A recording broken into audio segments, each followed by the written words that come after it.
poverty be a title for poetry, then we are sure that nobody will dispute ours. We are a company of beggars. As we all live by the muses. It is but gratitude within us that we seek poetical merit. Wherever we find it.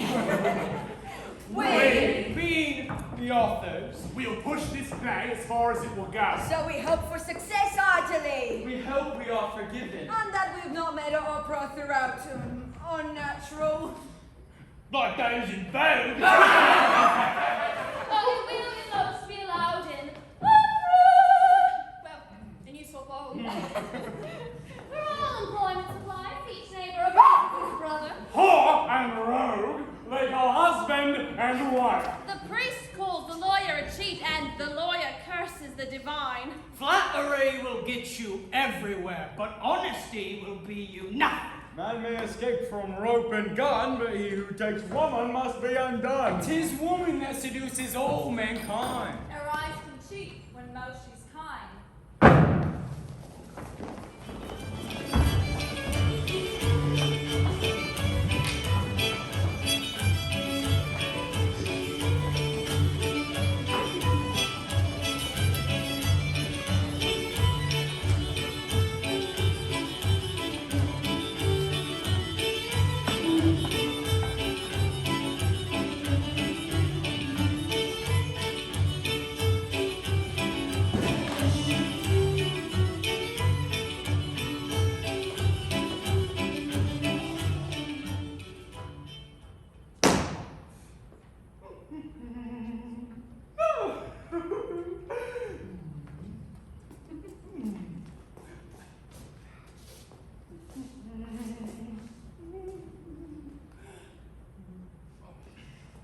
Sir, Black Morgan sent word her trial comes up this afternoon, and she would like it if you would get her off. You may satisfy her that I'll soften the evidence. She has brought more goods into our enterprise than any five in the gang. And in honesty, I love to let a woman escape. Tom Gag, sir, is found guilty. A lazy dog! I told him when I took him in the time before what he can't do if he did not mend his hand. Make haste, boy, to Newgate Prison. Let my friends know what I intend. It's high time we set about for a proper execution for the next cause. Crook-fingered Jack, also known as Bob Booty, a year and a half in service. Matt of the Mint, Tom Trickle, a guzzling, soaking salt. Well, Bob Booty it is. What a Bob Booty, Mr. Peacham! He's a favourite of mine. It was here you made me a present of this ring. Mrs. Peacham, I have put his name down on the blacklist. Well, I was never one to meddle with matters of death. Is that all, my dear? Was Captain McKeith by this morning with the goods he left you last week? He's always so cheerful and agreeable. Not a finer gentleman upon the road than the captain. The captain keeps too good company to grow rich.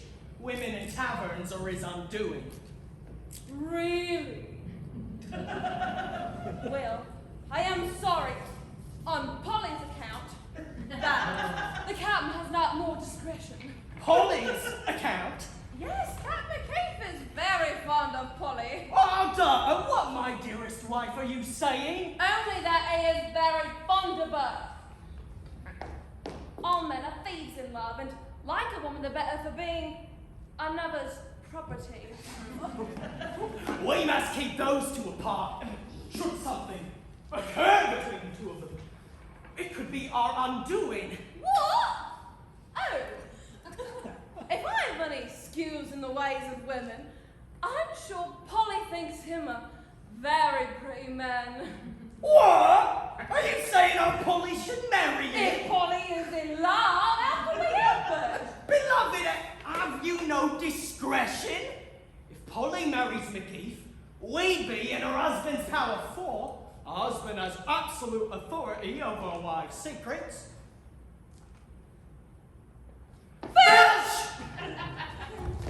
You fool! Sir? Where's our daughter? In the other room, sir. On to her directly. Mary! Mary! Filch! Come over, Filch.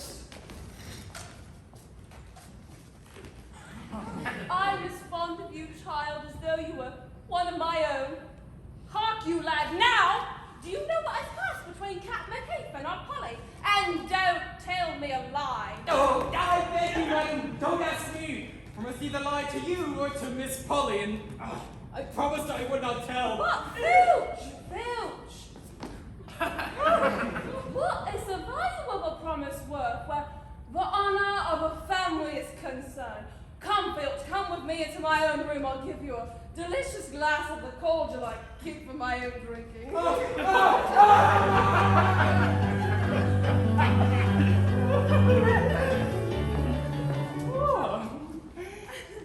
Tell me, you tart! Are you married and not? Now hear me speak! Well, Trust my discretion, please, Papa! you know, Polly, I am not against you toying or trifling with a customer in the way of business. But if I find out that you have played the fool and married, you jade, you will cut your throat. Now you mind, my You buggers! You inconsiderate jade! And you benigned it would not affect me, but to do such a bad thing by choice!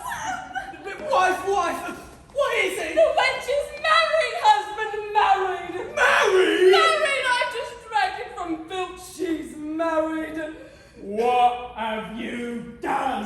Do you think your mother and I would have ever lived together comfortably had we been married?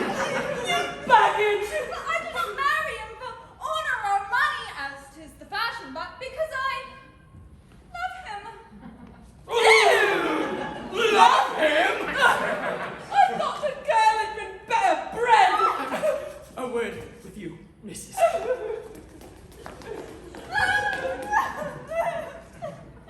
I have a thought which will soon set all things to right. Were we not looking for an execution? We were, yes we were. Then leave her to me. Polly, since what is done cannot be undone, we must endeavor to make the best of it. Sit. So, Polly, you are married to Captain McKeith, it seems? Yes, sir. And tell me, have you not the common view of a gentlewoman in a marriage with the hopes of becoming a widow? A widow? Well, surely that is the scheme and intentions of the marriage articles. If you have any views of this sort, I shall think the match not so very unreasonable. I must beg you to explain Secure all the possessions he's got. Then, have him hung! Unhung! Inform against Captain McGeef, then send him away to the gallows at once. You are a rich widow. What? Murder the man I love? Well, it's bound to happen sooner or later. I dare say the captain would prefer that we did the money rather than a stranger. Your duty to your parents, Ossie, obliges you to hang him. What many a wife would give for such an opportunity. Oh, this cursed neighbour she reads a bit of ruin. Away, Ossie, and your husband, and be good to your lovely parents! It all falls out nicely, my dear. Only our Polly might find it odd when she sees the rope around his neck. Yes, poor lamb. I'll undertake to manage our Polly and give her what comfort I can in her sad bereavement. And I'll inform against Captain McGeef.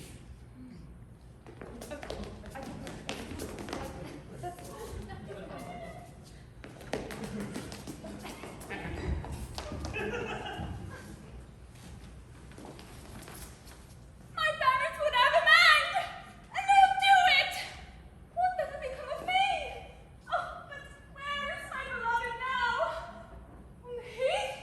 Would that he were here at my side, I might warn him of the design. My husband, my baby.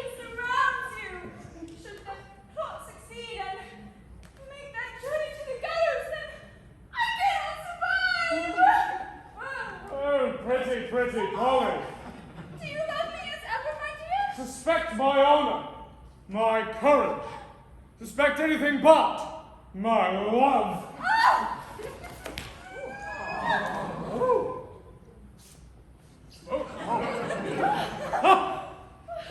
How shall I speak? We must part. How part? We must.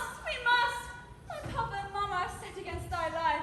They now, even now, are in search of you. They would inform against you and have you hanged. But why? They know we are married.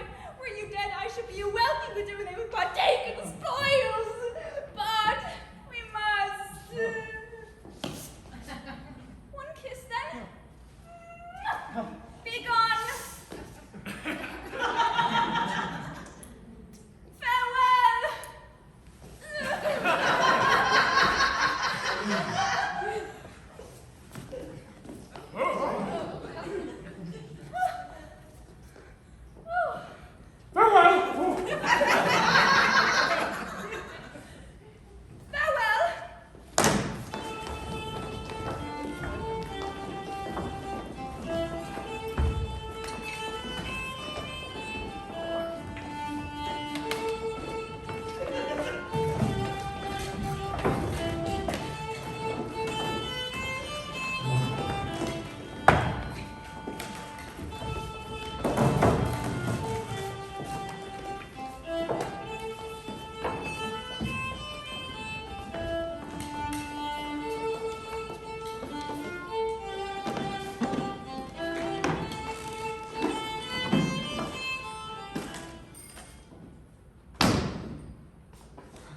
Well then, tell me this.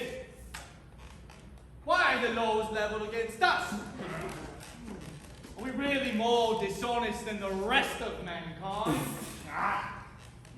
What we win, gentlemen, is ours. By a right of conquest. And now why, you'd never find our Jenny drunk.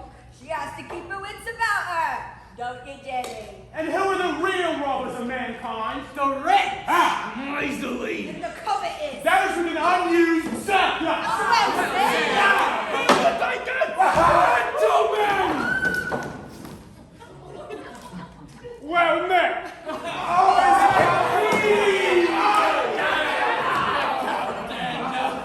We await you, Captain. There is even now a big coach upon the road full of rich travelers.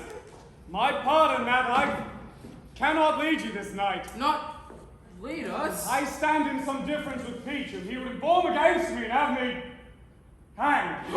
Form against you, never! Peace, all of you! Now, Peacham is a receiver and a necessary agent to us. The moment we break loose from him, our gang is ruined. Well, what are you going to do, McKee?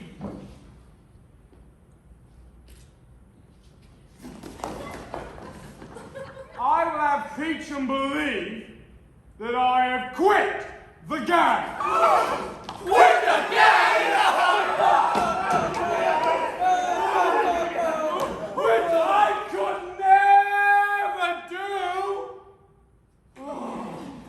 Now trust me and get about your business. Aye, Captain, aye. We are your servants and shall ever obey your interests in all things. Let us go, gentlemen.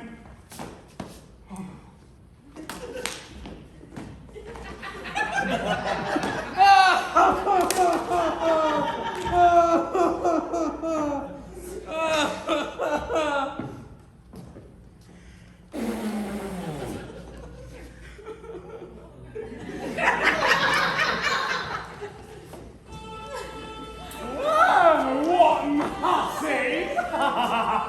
I must and will have a kiss.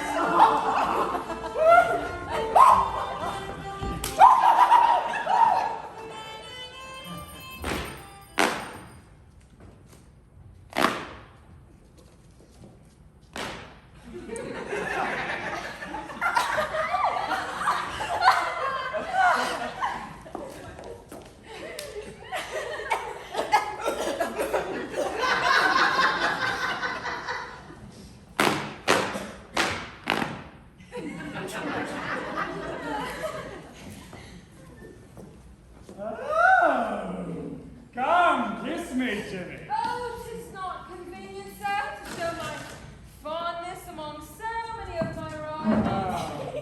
'Tis your own choice, but not the warmth of my inclination that will determine you. Oh, Jimmy, you are a dear trawler. I seize you as my prisoner! Who's done this to me? Your case, Mr. McKeith, is not particular. Many of the greatest heroes are ruined by women. Constables, take the prisoner away to Newgate Prison.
Noble Captain, you are welcome.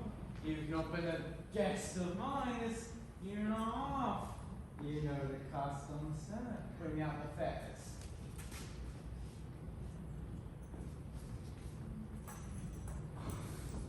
Ah! Those, Mr. Lockett, seem to be the heaviest of the whole set.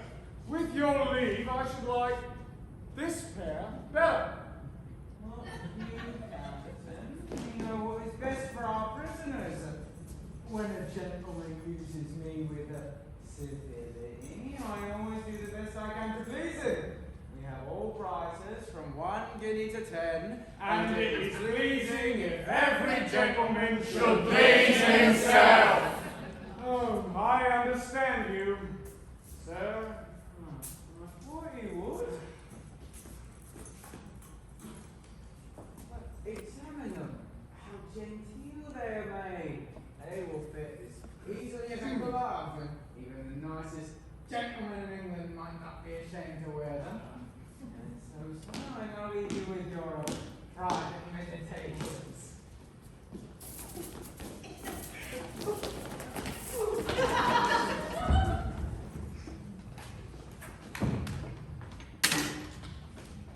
Meditations. To what a woeful plight have I brought myself? Here must I be confined till I am hanged. Not to add to the fact, I will bear the reproaches of Lockett's daughter Lucy when she learns that I am here, a wench that lies her ruin at my door. I've promised marriage. May she never know that I'm here. Captain McGee! Oh, Captain McGee. You base man, you.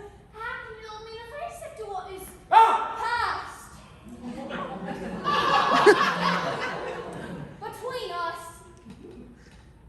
Oh, Captain McGee, you have robbed me of my quiet. It will give me great pleasure to see you tortured. Have you no tenderness, my dear Lucy? You see, a husband in these circumstances. What do you mean, husband? Well, husband in everything but name, and that, my dear Lucy, can be arranged at any time. Insinuating monster! And so you think I know nothing of your affair with Miss Polly Peachum? Oh, I could tear your eyes out! Surely, Lucy, you can't be such a fool as to be jealous of Polly. Are you not married to her, you brute, you? Married to her? That wench gives it out merely to vex you and to ruin me in your good opinion. To convince you of my sincerity, if we can find the chaplain, I shall have no scruples of making you my wife.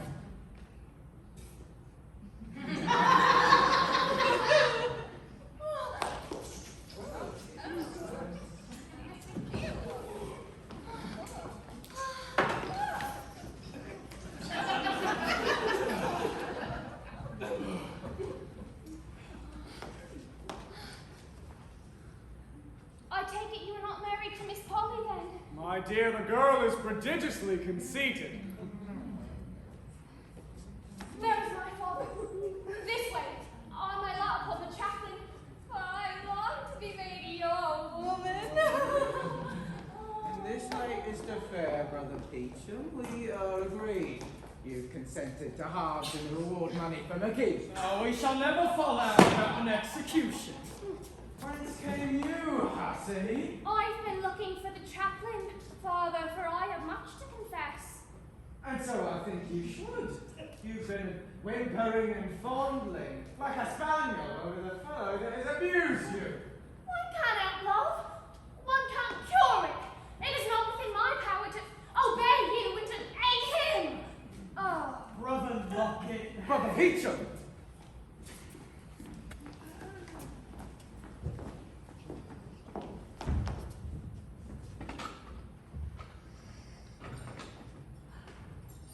Though the chaplain was not to be found today, I, my dear, you will upon the first opportunity quieten my scruples. I shall, my dear, I shall. Where is my husband now? Oh! Was the rope ever intended for this neck? Oh, let me through, my arms about to throttle you with love! What is, my dear? Why do you turn away from me? It's pulling! Your wife! Am I then cheap? Surely men were born to lie and women to believe them.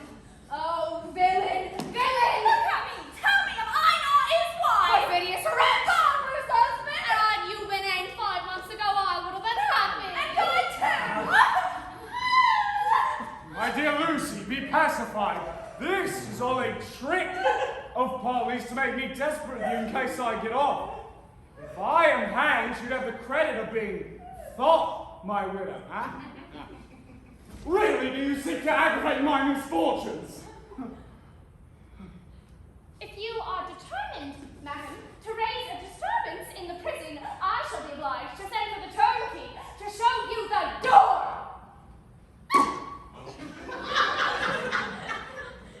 I'm sorry, madam. You forced me to be so ill-bred.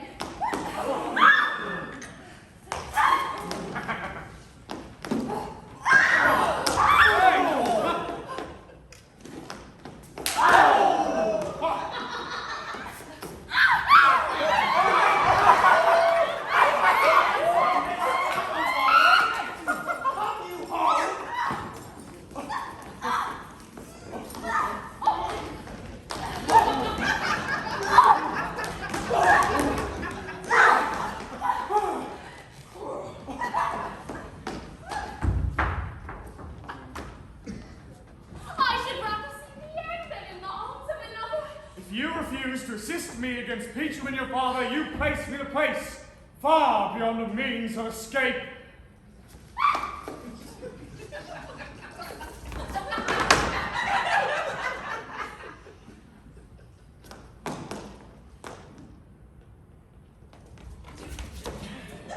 I beg of you. My father, I know, has been drinking with the prisoners, and I fancy he is now taking a nap in his room. I shall procure the keys. Good lass, let's seal it with a...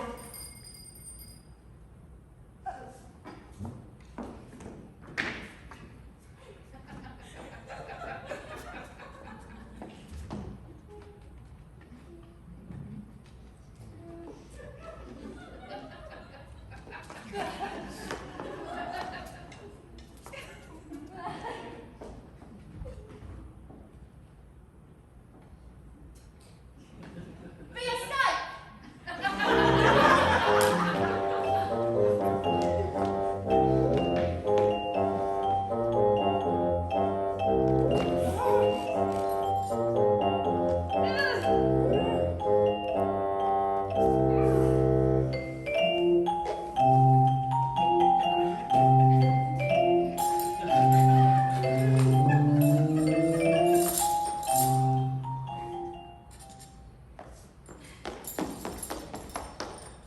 Shall I go off with you, my dear, when you escape? No! Oh. the search begins to be a little too lively, send for you. Go then, my dear captain. Alter me your life and be grateful.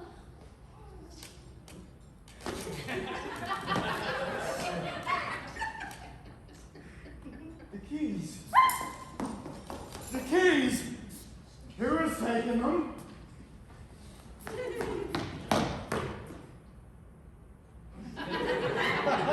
Lucy, where is he? Surely you've been aiding and abetting him to escape?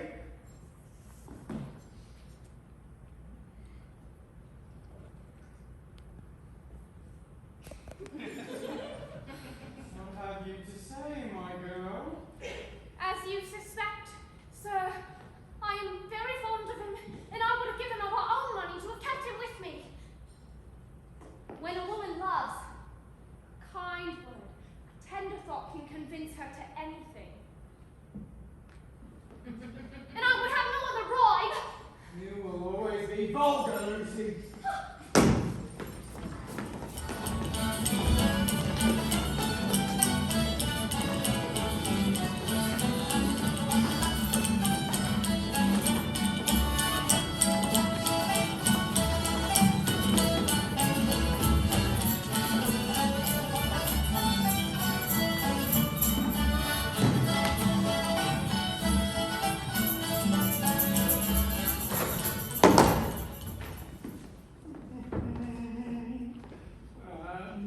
Gold thread. Oh! Silver plate. Where is he? Where is the captain? Captain? Captain Keith, brother. I trust he's in Newgate prison, brother. No, brother, he has escaped. Now hand him over. He's beneath this roof. Are you accusing me of sheltering a man whose neck's so well fitted for the noose? Want to waste his time with ladies? Ladies! Though McKeith mistakes many of his more frivolous ways, he has always taken time out for the ladies. Keith has been known to visit Jenny every night at the tavern. Lucy told me. The tavern!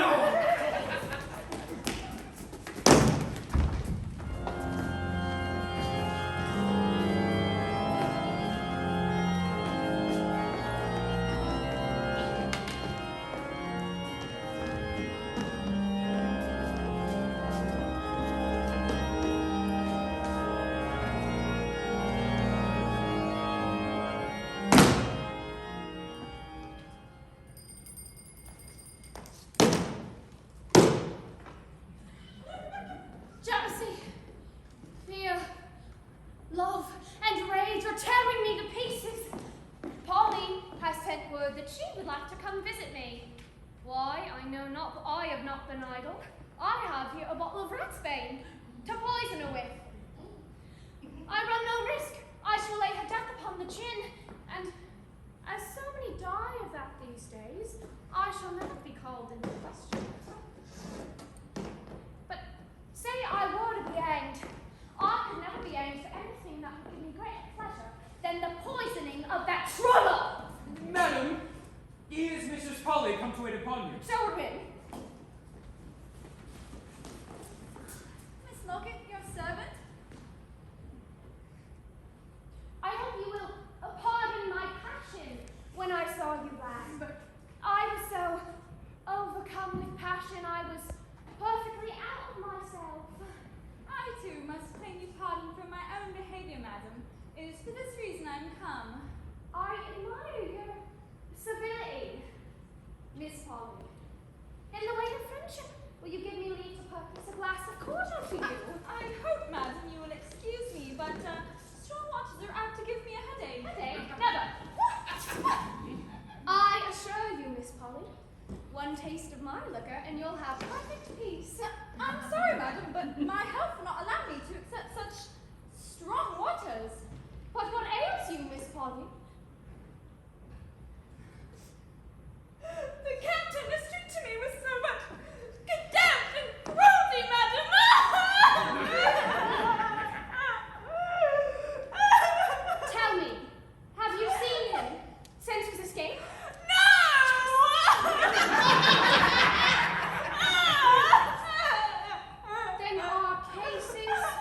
my dear Polly, are exactly alike. Both of us have been too fond and are now deserted. Come, Polly, let us drink. I shall soon be even with the hypocritical strumpet. She thinks to pump some secrets out of me. I'll be on my guard and not taste a drop of her liquor. I'm resolved. Excuse me! Pray, pardon me, I'm calling hither. My lord, my husband! Set your hearts at rest. The captain has neither the chance of love or money for another escape. He is ordered to be hung immediately. Away, hussies! This is not the time for a man to be hampered by his women. Our father sure would have more compassion, dear sir. A creature's heart be ardent. Surely you, sir, will have more compassion on a daughter.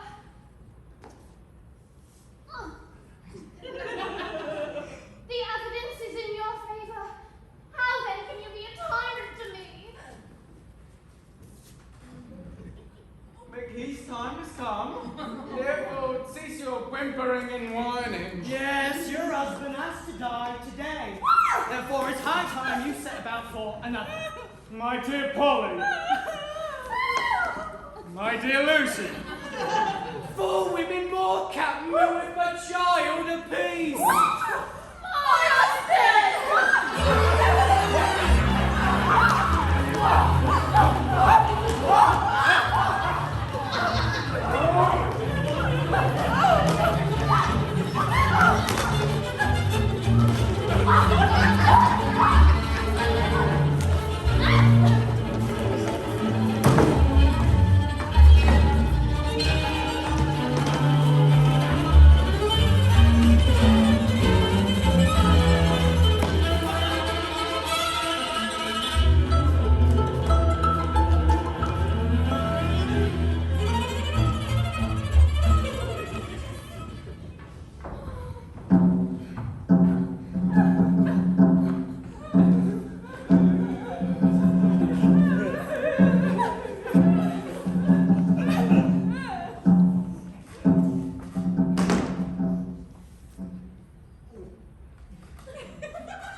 Gentlefolk, a final word.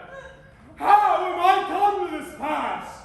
It is woman, my own soul's luxury, woman, tender and sweet of flesh, with hearts cold as vipers. Ah! Yes, you have loved much, and therefore you are betrayed much, and so you must die for kissing.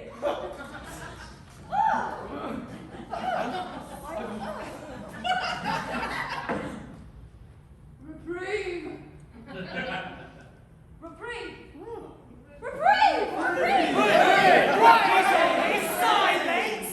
You will not alter a word of this play. What madness is this? This is our play, and you have changed it quite enough already. McKeith must be young. Come, sir, in all things you must be practical. If McGee is son, we will not have a happy ending. A pox on a happy ending. Our play must have a realistic ending. Realistic? What a terrible word. If we were all realistic, we would have slit our throats long ago.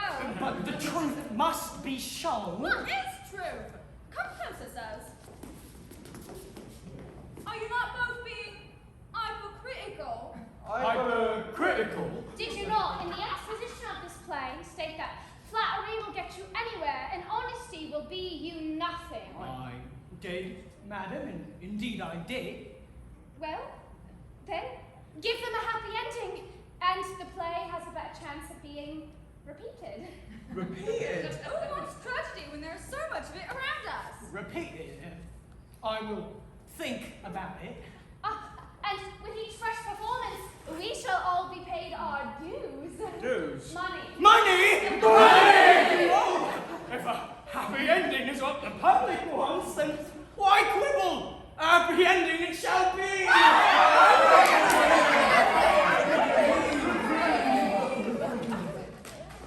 Ladies, allow me to present the husband to each of you.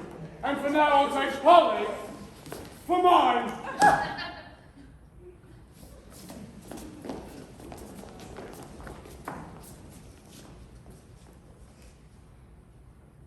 Had we had continued the play as we had first intended, It would have contained a most excellent moral. It would have shown that the lower sorts of people have their vices. In a degree as well as the rich. And they are punished for them. Think on this maxim, and cast off all sorrow. The wretch of today shall be happy tomorrow.